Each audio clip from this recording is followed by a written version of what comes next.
अभी जो बताने जा रहा हूँ बहुत इंपॉर्टेंट है, ये पेपर में पूछता है। फॉर्मूला मेकिंग करेंगे, ठीक है। तो पहला क्या कंपाउंड है? पहला कंपाउंड है हाइड्रोजन क्लोराइड। क्या दिया है हमको? Hydrogen chloride. आप लोग हिंदी में लिख लीजिएगा, इसको बुक में है, ठीक। हाइड्रोजन क्लोराइड का क्या बनाना है मेरे को? फॉर्मूला बनाना है। तो इस फॉर्मूला जानने से पहले आपका कॉन्सेप्ट क्या क्लियर होना चाहिए? देखो ध्यान से, पहले तो हाइड्रोजन क्लोराइड में कौन कौन एलिमेंट है, मतलब कौन कौन तत्व है, वो जानना जरूरी है। तो पहले यहाँ पे एलिमेंट हम लिख लेते हैं।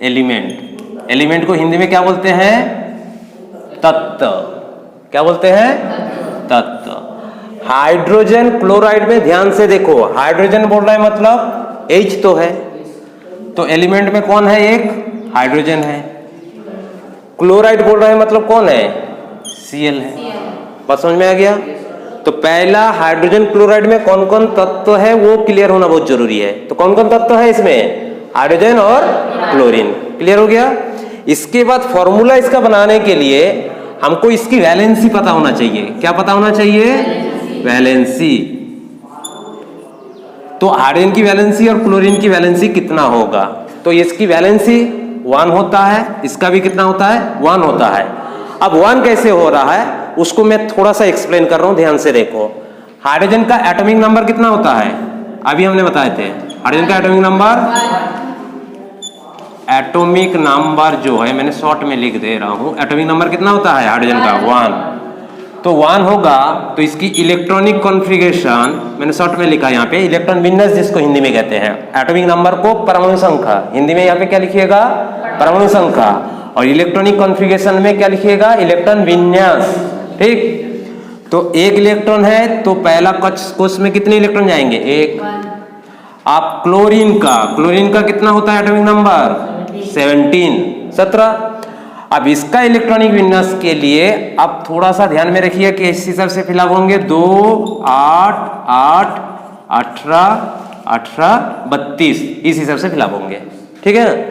तो पहले कोश में कितने इलेक्ट्रॉन जाने वाले हैं? 2। तो पहला कितना हम दे दिए? 2 इलेक्ट्रॉन। उसके बाद में कितना? 8। तो 2 और 8 मिलके कितना हुआ? 10। इसके पास है कितना? 17 है। 17 में से 10 चला गया तो बचा कितना?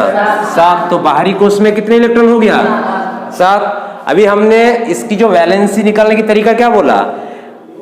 आउटर मोस्ट सेल में नंबर ऑफ इलेक्ट्रॉन्स जितने होंगे, तो इसकी आउटर मोस्ट सेल में कितने इलेक्ट्रॉन है? 7। तो होना चाहिए था कितना? 7। लेकिन मैंने बोला जो 4 से जब भी अधिक हो जाएगा 8 से माइनस कर देंगे। तो 8 से हम 7 को माइनस करेंगे तो कितना होने वाला है? 1। तो इसीलिए इसकी संयोजकता कितनी है? इसका भी 1। ये क्लियर हो गया? तो ये क्लियर होने के बाद यहाँ पे फॉर्मूला बनाने की तरीका देख लो। हाइड्रोजन और क्लोराइड हमने लिखे थे, इसकी फॉर्मूला बनाना है। हाइड्रोजन है, उसकी चिन्ह क्या लिखोगे? H। इसकी भी क्या लिखोगे? Cl। ये क्या है? सिंबल। ये कौन है? सिंबल को हिंदी में चिन्ह बोलते हैं, चिन्ह लिख लो, ठीक। ये सिंबल हो गया, क्लियर। इसके बाद क्या जरूरी है हमको? वैलेंसी। तो यहाँ पे वैलेंसी लिखना, हिंदी में इसको क्या लिखना है? वैलेंसी को संयोजकता। अब हाइड्रोजन की संयोजकता कितनी है? 1। क्लोरीन की भी 1, क्लियर। अब इसकी वैलेंसी इसके पास जाता है और इसका वैलेंसी इसके पास जाता है, तो कितना बन जाएगा ये? तब H11। तो 11 लिखो चाहे ना भी लिखो, तब क्या हो गया इसका फॉर्मूला? HCl। समझ में आ गया? इसके बाद दूसरा फॉर्मूला क्या निकालने के लिए बोला है मेरे को? फॉर्मूला वो हाइड्रोजन सल्फाइड। मैंने यही सब लिख रहा हूं, खाली चेंज क्या कर रहा हूं? हाइड्रोजन सल्फाइड बोला। तो हाइड्रोजन जैसे था ऐसे लिखेंगे, यहां पे खाली क्या बना देंगे हम? सल्फाइड। क्लियर? अब देखो सिंबल और वैलेंसी हम चेंज नहीं कर रहा हूं, सिंबल जैसे है ऐसे रखेंगे। यहां पे जो भी एलिमेंट होंगे उसको हमको पहचानना है। पहले बताओ हाइड्रोजन सल्फाइड में कौन कौन एलिमेंट है? कौन बता सकता है? हाइड्रोजन तो है, तो एलिमेंट हाइड्रोजन है। सल्फाइड मतलब कौन है? एस। कौन है? एस है, सल्फर, ठीक। इसकी संयोजकता कितनी होती है? 1 और सल्फाइड की 2 होती है। कितना होता है 2। क्लियर। आप ये सब बार बार हम प्रैक्टिस नहीं करवाऊंगा, ये सब आप लोग निकाल लिएगा खुद, निकालने की तरीके से बता दिया हूँ। अब देखो बैलेंस मतलब हमको फॉर्मूला बनाने के लिए उस कंपाउंड में कौन एलिमेंट है पता होना चाहिए और उसकी क्या पता होना चाहिए, वैलेंसी पता होना चाहिए। तो इस फॉर्मूले में मतलब इस कंपाउंड में हाइड्रोजन सल्फाइड में कौन कौन एलिमेंट है, एक हाइड्रोजन है और एक सल्फाइड है। तो पहला काम क्या है, सिंबल वाइज लिख लेना है। तो हाइड्रोजन है तो उसकी चिन्ह क्या होगा H, सल्फाइड है तो S। इसकी संयोजकता कितनी है, वैलेंसी 1, इसकी कितनी है 2। अब जब फॉर्मूला बनेगा इसका जो वैलेंसी हाइड्रोजन के पास आने वाला है और इसका जो वैलेंसी इसके पास, समझे। तो ये बन क्या जाएगा बताओ, H2S। 1 लिखा नहीं जाता है, समझ में आ गया। इसके बाद कौन है, कार्बन टेट्राक्लोराइड। कार्बन टेट्राक्लोराइड लिखा है ना, हाँ। तो चलो यहां पे लिखते हैं carbon tetrachloride. Carbon tetrachloride Hindi में तो है आप लोग के बुक में, समझ में आ रहा है ना। तो मेरा काम क्या है पहले बताओ, इस कंपाउंड में कौन कौन एलिमेंट है, मतलब कौन कौन तत्व है पहले पहचानना है। इसमें कौन कौन तत्व है, कार्बन टेट्रा, टेट्रा मतलब 4 होता है, टेट्रा कोई एलिमेंट नहीं होता है। क्लोरीन एक क्लोराइड, क्लोराइड है, ठीक। तो एलिमेंट कौन कौन है इसमें, C और Cl, हाँ C और Cl। C का कितनी होती है, C का 1 अभी ना बताए हैं 4। C का कितना होता है, क्लोरीन का अभी तो करवाए थे, क्लोरीन का 1, क्लोरीन का 1। अरे यार फिर भी बताना पड़ेगा, चलो बता दे रहा हूं, ये लास्ट है। कार्बन का कितनी होती है परमाणु संख्या 6। इलेक्ट्रॉन विन्यास करेंगे तो पहले में 2, उसके बाद में 4। तो बाहरी कोश में कितना इलेक्ट्रॉन है, तो वैलेंसी कितना हुआ 4। नहीं समझा। क्लोरीन का कितना होता है 17। तो 17 है तो पहले में 2, उसके बाद वाले में 8, उसके कितना 7। तो बाहरी में 7 है तो 7 होना चाहिए। मैंने बताया क्या 4 से अबव होंगे बाहरी कोश में तो 8 से माइनस, तो 8 से 7 को माइनस करोगे तो कितना होगा 1 ना। समझ में आया। तो पहले जो भी हमको कंपाउंड दिया रहेगा उसका पहले उसमें कौन एलिमेंट है और उसकी संयोजकता कितनी है वो पता होना जरूरी है। ये तो क्लियर हो गया। अब ये पता होने के बाद यहाँ पे सिंबल और वैलेंसी जो है उसको लिख लो।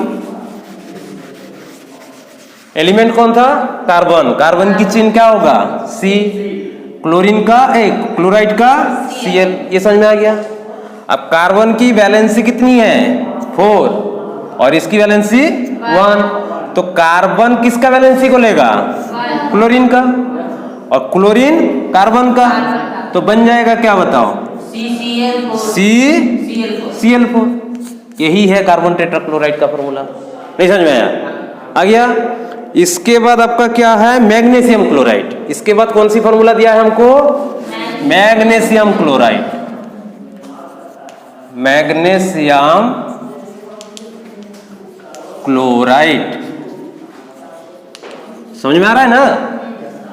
यहां पे तो कौन कौन चेंज हो जाएंगे, यहां पे सारे एलिमेंट की चिन्ह ही बदल जाएंगे। तो मैग्नीशियम का क्या होता है मैग्नीशियम का Mg, मैग्नीशियम Mg और क्लोराइड मींस Cl। अभी कुछ देर पहले हम लोग मैग्नीशियम का वैलेंसी निकाले थे, कितना है 2। मैग्नीशियम का कितना है 2, क्लोरीन का 1। समझ में आया। मैग्नीशियम का 2 क्यों, कंफ्यूज हो क्या कोई, दोबारा फिर भी बता दे रहा हूं। मैग्नीशियम का कितना होता है परमाणु संख्या 12। तो इलेक्ट्रॉन विन्यास करेंगे तो 2 8, इसके बाद कितना बचा 10 चला गया, मतलब 2 बचा 2। तो बाहरी कोश में कितनी है 2, 2 4 से छोटा है, इसीलिए बाहरी कोश में जितने इलेक्ट्रॉन होंगे उतना ही 2 है। तो संयोजकता कितनी हो गया 2। समझ में आ गया। इसके बाद सिंबल के जगह में जहां सिंबल मैग्नीशियम है वहां पे क्या लिखेंगे Mg, क्लोराइड जहां पे है Cl। मैग्नीशियम की वैलेंसी की जगह में कितना लिखेंगे 2, क्लोरीन का 1। अब मैग्नीशियम क्लोरीन को लेंगे, क्लोरीन वाला और क्लोरीन मैग्नीशियम का, तो क्या बन जा रहा है MgCl2 इसकी फॉर्मूला। इसके बाद और नहीं है ना, नहीं है, चलो एल्यूमिनियम ऑक्साइड। देखो और एक क्या दिया है, ये भी बहुत इंपॉर्टेंट है, पूछते हैं। एल्यूमिनियम ऑक्साइड, एल्यूमिनियम ऑक्साइड, ठीक ना। अब इसमें कौन कौन एलिमेंट है बताओ। एल्यूमिनियम है और ऑक्सीजन है, समझ रहे हो, एल्यूमिनियम और ऑक्सीजन। एल्यूमिनियम का चिन्ह क्या होगा, इसका पहला दो अक्षर को लेंगे हम Al, और ऑक्साइड में ऑक्सीजन है मतलब O लेंगे, O। समझ में आया कि नहीं। अब इसकी संयोजकता इसकी संयोजकता भी निकाल के दिखाए, कितना होता है इसकी संयोजकता एल्यूमिनियम का 3 और ऑक्सीजन का 2। फिर भी कंफ्यूज हो, चलो दिखाई देते हैं एक बार, इसको प्रैक्टिस कर लिया करो। ये संयोजकता और ये संयोजकता पता करने के लिए क्या पता होना चाहिए, इस तत्व का क्या पता होना चाहिए, परमाणु संख्या। परमाणु संख्या पता होगा तभी निकाल पाओगे। तो एल्यूमिनियम का कितना होता है, एल्यूमिनियम का परमाणु संख्या 13 है। तो इलेक्ट्रॉन विन्यास करोगे तो कितना होने वाले हैं 2 8 3। तो बाहरी कोश में कितने इलेक्ट्रॉन है 3, तो इसकी संयोजकता कितना हो जाएगा 3। और कौन है हमारा ऑक्सीजन, ऑक्सीजन का होता है कितना होता है 8। तो 8 है तो 2 6, तो बाहरी में कितनी है तो 6 होना चाहिए, लेकिन 6 4 से अबव है, तो 4 से अबव है तो 8 - 6 2। समझ में आया कि नहीं। तो संयोजकता कितना मिल गया 2 ऑक्सीजन की, एल्यूमिनियम की 3। अब एल्यूमिनियम ऑक्सीजन वाला का, ऑक्सीजन एल्यूमिनियम वाला का, तो कितना बन जा रहा है तब Al2, क्योंकि ये इसका 2 को लेगा और ऑक्सीजन इसका 3 को लेगा। ऑक्सीजन लिख करके 3 लिख दो, बस बन गया। कितना आसान है। इसके बाद और एक बचा है कैल्शियम ऑक्साइड। चलो कैल्शियम ऑक्साइड, ऑक्साइड जैसे है ऐसे ले लेते हैं, यहाँ पे खाली बदल देते हैं कैल्शियम ऑक्साइड, कैल्शियम ऑक्साइड, समझे। अब बताओ यहाँ पे सिंबल में, हाँ पहले तो कौन कौन एलिमेंट है पता कर लो पहले। इसमें कौन कौन एलिमेंट है, कैल्शियम मतलब Ca है और ऑक्सीजन है, तो पहले सिंबल वाइज लिख लेते हैं, कैल्शियम का Ca, ऑक्सीजन का वो। ये तो समझ में आ गया सबको। अब कैल्शियम का कितना होता है संयोजकता 2, इसकी भी 2। कैसे हुआ, चलो और एक बार दिखाई दे रहा हूं मैं, लेकिन इसको याद कर लो अच्छे से। अभी हमने क्या बोला, किसी भी तत्व का वैलेंसी जानने के लिए पहले हमको क्या पता होना चाहिए, उसकी परमाणु संख्या। तो कैल्शियम का कितना होता है परमाणु संख्या या फिर एटॉमिक नंबर 20। कितना होता है 20। इसकी इलेक्ट्रॉन विन्यास या फिर कॉन्फ़िगरेशन करोगे तो पहले में कितने जाने वाले हैं 2, उसके बाद में भी 8, 2 8 8 18 18 32 बोला मैंने, 2 8 चला गया, फिर भी कितने जाएंगे 8, तो 10 8 18 हो गया, बचा कितना 2। तो बाहरी कोश में 2 है, इसीलिए कैल्शियम की संयोजकता कितनी हो गई 2। ऑक्सीजन का तो अभी फिलहाल निकाले थे, कितना था 8, तो 2 6 है तो 8 - 6 मतलब 2, ठीक। या फिर इसको इस हिसाब से भी ध्यान में रख सकते हो, कोई भी तत्व क्या करना चाहता है, अपनी बाहरी कोश में अष्टक पूरा करना चाहता है, मतलब 8 इलेक्ट्रॉन रखना चाहता है, तो इसकी बाहरी कोश में कितने इलेक्ट्रॉन है 8 बनाने के लिए, और कितनी चाहिए 2, इसलिए 2। ऐसे भी ध्यान में रख सकते हो, नहीं समझा। हाँ तो इसलिए ये कितना हो गया 2। अब ये इसकी वैलेंसी को लेगा और ये इसका को लेगा, तब क्या बन जाएगा Ca2O2। तो Ca2O2 दोनों बराबर है, कट जाएंगे तो CaO, कोई CaO लिखे तब भी सही है, कोई Ca2O2 भी लिखे तब भी सही है। सर कैल्शियम ऑक्साइड मतलब ये होता है चूना ना। हाँ चूना, जो मार्केट में हम लोग चूना लेके आते हैं घर पुताई के लिए, ये चूना है। और इसी को जब पानी में डाल दोगे, CaO को जब पानी डाल दोगे तब बन जाएगा CaOH2, और कुछ हीट भी जनरेट करेंगे, गर्म लगने लगेगा। और ये वाला चूना पान में जो पोत के खाते हो या फिर घर पुताई में काम पे लगाते हो, इसी को समझे। हाँ चलो वो तो बाद में पढ़ेंगे हम लोग। इसके बाद हाँ और एक है सोडियम नाइट्रेट।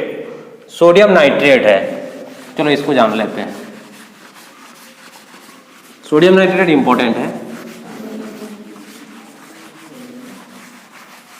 आहा चलो ठीक है, मिट गया जब। सोडियम नाइट्रेट, सोडियम नाइट्रेट, ठीक। तो इसमें क्या होगा हमारा सिंबल या फिर फॉर्मूला ना? हाँ सिंबल और क्या है या फिर फॉर्मूला जिसको, हाँ इसमें चार्ज वाली बात आ गया ना। चलो चार्ज में लेते हैं या फिर संयोजकता में भी ले सकते हैं इसको। चार्ज जो आवेश के हिसाब से बनवाए हैं आपका फॉर्मूला, चलो कोई दिक्कत नहीं है। चार्ज मीन्स आवेश कहते हैं, सिंबल। अब बताओ इसमें कौन कौन है? एक सोडियम है, मतलब कौन है? Na। यहाँ पे नाइट्रेट मतलब कौन तत्व है? नहीं, यहाँ पे तत्वों के एक कंपाउंड के फॉर्म में है। ये कौन है? NO3 है। नाइट्रेट पूरा एक साथ में NO3, नाइट्रेट का ध्यान में रख लो, NO3, ठीक। तो सोडियम है और कौन है? NO3। अब चार्ज लिखा हूं, सोडियम की संयोजकता कितनी होती है? सोडियम का अभी तो निकाले थे हम लोग। सोडियम का एटॉमिक नंबर कितना था? 11। तो 11 है तो 2 8 1। अब बाहरी कोश में कितने इलेक्ट्रॉन है? 1 है। अब देखो चार्ज निकालने की तरीका क्या है, इस सोडियम का कितनी चार्ज होगा। अब हमने क्या बोला था, कोई भी तत्व क्या करना पसंद करते हैं, अपने बाहरी कोश में 8 इलेक्ट्रॉन रखना पसंद करते हैं। इसकी बाहरी कोश में कितने इलेक्ट्रॉन है? तो इसको 8 होने के लिए कितनी इलेक्ट्रॉन चाहिए? 7। या फिर एक छोड़ दे तब भी 8 बन जाएगा कि नहीं? तो ये छोड़ना पसंद करेगा, तो छोड़ देगा। तो इसके पास कितने? 11 था, एक छोड़ दिया तो कितना इलेक्ट्रॉन बचा? 10। तो 10 का इलेक्ट्रॉन माइनस करोगे तो 2 8 ना होगा। तो कितना इलेक्ट्रॉन छोड़ा? तो इसके ऊपर कितने प्लस चार्ज आएंगे? 1 प्लस। जितने छोड़ेंगे उतना आएगा। तो इसका चार्ज भी कितना हो जाएगा तब? +1। नहीं समझा? समझ में आ गया? सोडियम के पास कितने इलेक्ट्रॉन था? उसकी इलेक्ट्रॉन माइनस किया तो 2 8 1, ठीक है। अब हम क्या बोल रहा हूं, कोई भी तत्व अपने बाहरी कोश में कितना इलेक्ट्रॉन रखना पसंद करते हैं? 8। तो इसकी बाहरी कोश में कितनी इलेक्ट्रॉन है? 1। तो 8 होने के लिए और कितना इलेक्ट्रॉन चाहिए? तो 7 लेना आसान है कि एक छोड़ दे तब भी तो 8 बन जाएगा। तो एक छोड़ना आसान है, तो एक छोड़ दिया, एक छोड़ा तो इसीलिए उसके ऊपर 1 प्लस चार्ज आ गया। यही ऊपर 1 प्लस चार्ज आ जाएंगे। तो सीधी सा कॉन्सेप्ट ध्यान में रखना, वैलेंसी कितनी होती है? तो प्लस चार्ज भी 1 होगा। वैलेंसी जितनी होती है उतना ही उसकी प्लस चार्ज भी होता है। नहीं समझा? तो ये +1 है तो इसकी भी कितनी होती है? +1 ना, ये -1 होगा। समझा? हैं? आप ये इसको लेगा और ये इसको लेगा, ये इसको ध्यान में रखना। ये निकालने की तरीका है। अभी तो किस में पढ़ रहे हो? 9th में अभी नहीं है। इसकी ऑक्सीडेशन नंबर निकालना सिखाएंगे जब आओगे किसमें? 11th में। अभी ध्यान में रखो, अभी इसको ध्यान में रखना। -1 होता है क्योंकि अभी छोटा दिमाग है, बड़ा लोड दे देंगे तो कर नहीं पाओगे ना। तो 11th में आओगे तो सिखा देंगे। चलो फिर भी टाइम रहेगा तो कभी करवा देंगे। अब ये इसको बदल लेगा तो क्या हो जाएगा तब? NO3 1 1 लिखा था नहीं है। समझ में आ गया? हाँ समझ में आ गया ना। उसके बाद क्या है? कैल्शियम हाइड्रोक्साइड है। इसके बाद क्या दिया है? एक कैल्शियम हाइड्रोक्साइड। तो कैल्शियम हाइड्रोक्साइड एक कर लेते हैं। कैल्शियम हाइड्रोक्साइड, हाँ यहाँ पे हमने प्लस लिखे थे, दिमाग में ये आना चाहिए प्लस प्लस। तो ये जो कंपाउंड न्यूट्रल नहीं होंगे, उदासीन होना चाहिए। इसमें प्लस चार्ज 1 है तो यहाँ पे भी जरूर माइनस चार्ज है, तभी तो उदासीन होंगे। समझ रहे हो? तो कैल्शियम हाइड्रो ऑक्साइड बोला, हाइड्रो ऑक्साइड, ठीक। कैल्शियम हाइड्रोक्साइड मतलब बताओ इसमें कौन कौन तत्व है? बताओ बोलो। हाँ Ca तो पहला तो एक Ca है। आप नहीं, हाइड्रो ऑक्साइड, हाइड्रोजन होता तो H होता। हाइड्रो ऑक्साइड का क्या होता है? वो H होता है। क्या होता है? ये एक साथ में, जैसे इससे पहले नाइट्रेट पढ़े थे तो क्या था, एक साथ में NO3 था, हाइड्रोक्साइड है तो एक साथ में कौन रहेगा, OH। ठीक, इसकी कितनी होती है -1 और इसका +2, ये इसको लेगा ये इसको लेगा तो बन क्या जाएगा, CaOH2। बस हो गया, समझ में आ गया। हाइड्रोक्साइड 2 ना है, इसको ले लिया, कैल्शियम 1 था। तो आज ये क्लियर हो गया ना। बाकी जो भी है आप लोग घर पे करते रहिएगा, डाउट होगा तो नेक्स्ट क्लास में करवा देंगे।